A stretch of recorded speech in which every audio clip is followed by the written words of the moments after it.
Peshawar high court میں آپ سے مخاطب ہوں. انسان عدالت میں کوئی خوشی کے ساتھ ایسے نہیں آتا. میری جو ضمانتیں تھیں وہ انسداد دہشت گردی عدالت پنڈی نے کل مسترد کی تھیں اور وہاں پہ پولیس کی بہت بڑی نفری آئی ہوئی تھی اریسٹ کرنے کے لیے بھی, اور اس پہ ایک 4 نومبر کی ایک ایف آئی آر ہے حسن ابدال تھانے کی, اور اس پہ میرے اوپر جو چارج لگا ہوا ہے, جو الزام لگا ہوا ہے, وہ یہ ہے کہ میں نے ایک ٹرک کا شیشہ, کنٹینر ٹرک کا شیشہ توڑ کے تو بسکٹ وہاں سے اس ٹرک سے چوری کی ہیں, اور اس کو انہوں نے پولیس نے, پنجاب پولیس جو ایک کرپٹ ادارہ ہے, اس نے انسداد دہشت گردی, یعنی کہ یہ ایک دہشت گردی کی وہ الزام انہوں نے بنا دی ہے, دفعہ لگا دی ہے. میں وہاں پہ تھا بھی نہیں, اور پھر بھی اس طرح کے متعدد کیسز پاکستان تحریک انصاف کے ساتھیوں پہ لگائے ہوئے ہیں بشمول میرے, اور وزیر اعظم عمران خان صاحب ہو گئے, بشرا بی بی صاحبہ ہو گئی, شاہ محمود قریشی صاحب ہو گئے, یاسمین راشد صاحبہ ہو گئی, میاں محمود رشید صاحب ہو گئے, اجاز چودھری صاحب ہو گئے, عمر چیمہ صاحب ہو گئے, حسان نیازی صاحب ہو گئے. ہمارے کئی ساتھی اور ہیں وہ جیل میں اسی طرح کے کیسز پہ, بوگس کیسز میں اندر بیٹھے ہوئے ہیں. نواز شریف اور زرداری کی گاڑیوں کا کیس آپ دیکھ لیں, انہوں نے تو توشاخانہ سے وہ گاڑیاں ہڑپ کر دی, اور موجودہ ابھی آپ دیکھیں کہ اس خاندان کے, شریف خاندان کا چشم و چراغ جو ہے وہ حسن نواز جو ہے, اس کا بھی برطانیہ میں ٹیکس ڈیفالٹ کے سامنے آ گیا ہے. وہاں پہ تو ابھی اس کے ساتھ کوئی زیادتی نہیں ہو رہی نا, وہاں پہ بھی وہ کہتے ہیں نا چور چوری سے چلا جاتا ہے, ہیرا پھیری سے نہیں جاتا. تو یہاں پہ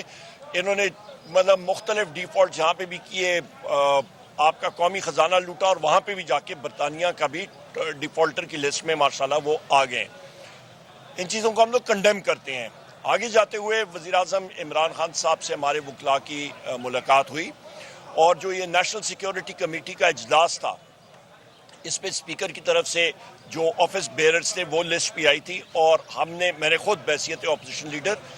اسپیکر قومی اسمبلی کو خط لکھا کہ ہماری میٹنگ یا ملاقات وزیر اعظم عمران خان صاحب سے نیشنل سیکیورٹی کمیٹی سے پہلے ارینج کرائی جائے, کیونکہ یہ قومی مسائل کے ایشوز ہیں, اور جب تک ہماری ملاقات نہیں ہوتی ہم لوگ کوئی لائے عمل نہیں دے سکتے ہیں. اور ہم نے اپنی تیاری دونوں صورتحال میں پوری کی تھی, کیونکہ ہم لوگ رسپانسبل لوگ ہیں اور ذمہ داران لوگ ہیں. ہم نے پارلیمنٹس اور یہ حکومتیں دیکھی ہوئی ہیں کہ انسان ہر چیز کی تیاری کرتا ہے. وزیر اعظم عمران خان صاحب سے ہماری ملاقات بر وقت ہو جاتی اور وہ اجازت دیتے تو اس کے لیے بھی ہماری تیاری تھی, اور ہم نے جب ان کے ساتھ ملاقات نہیں ہوئی تو ہم نے پھر ہماری پولیٹیکل کمیٹی اور ساتھیوں نے پھر یہ ڈیسائیڈ کیا, اور تحریک تحفظ آئین پاکستان نے یہ فیصلہ کیا کہ ہم لوگ نہیں ملیں گے. تو یہ وہ صورتحال ہے جو کہ قوم کو اس چیز کا پتہ ہونا چاہیے. اور وہ نیشنل سیکیورٹی کمیٹی کا اجلاس جو تھا وہ اس لیے غیر مؤثر ہو گیا کیونکہ بلوچستان سے بہت ساری اور پارٹیاں اور ممبران, مینگل صاحب ہو گئے, اچکزئی صاحب ہو گئے, پاکستان تحریک انصاف کے ہمارے ممبر ہو گئے, ہم لوگ خود کے پی کے سے ہمارے ممبران ہیں, پنجاب سے ہیں, وہ اس میٹنگ میں نہیں تھے, اور یک طرفہ وہ بات چیت وہاں پہ ہوتی رہی. اور ہمارے وزیر اعلیٰ علی امین خان صاحب نے ایک مؤثر بحیثیت چیف ایگزیکٹو کے پی کے, انہوں نے ایک مؤثر وہاں پہ اپنا نقطہ نظر پیش کیا الحمدللہ, اور بڑے مطلب ڈنکے کی چوٹ پہ انہوں نے اپنے صوبے کا اور ہماری پارٹی کا وہاں پہ نقطہ نظر پیش کیا بحیثیت چیف ایگزیکٹو کے پی کے. اور یہاں پہ ہم لوگ اپنے ہمسایہ ملکوں سے اچھا دوستانہ تعلق چاہتے ہیں. پاکستان پھلے پھولے پر بدقسمتی کے ساتھ اس وقت بلوچستان میں آگ لگی ہوئی ہے. وہاں پہ 8 سے زیادہ اضلاع, میں نے قومی اسمبلی میں بھی اپنی سپیچ میں بات کی تھی, تقریباً 16 اضلاع ایسے ہیں, 8 سے زیادہ ہے. میں تو کنزرویٹو ایسٹیمیٹ دے رہا تھا, کم آپ کو بتا رہا تھا, پر در حقیقت 8 سے زیادہ اضلاع ہیں جہاں پہ سیکیورٹی فورسز موومنٹ نہیں کر سکتی ہیں. جو آپ کا جعفر ایکسپریس پہ اٹیک ہوا تھا, اس کو بی ایل اے کا, اس کو ہم نے شدید الفاظ میں اس کی مذمت کی. ہمارے جو اس پہ بہادر ہمارے فوجی حضرات مسلح افواج کی جو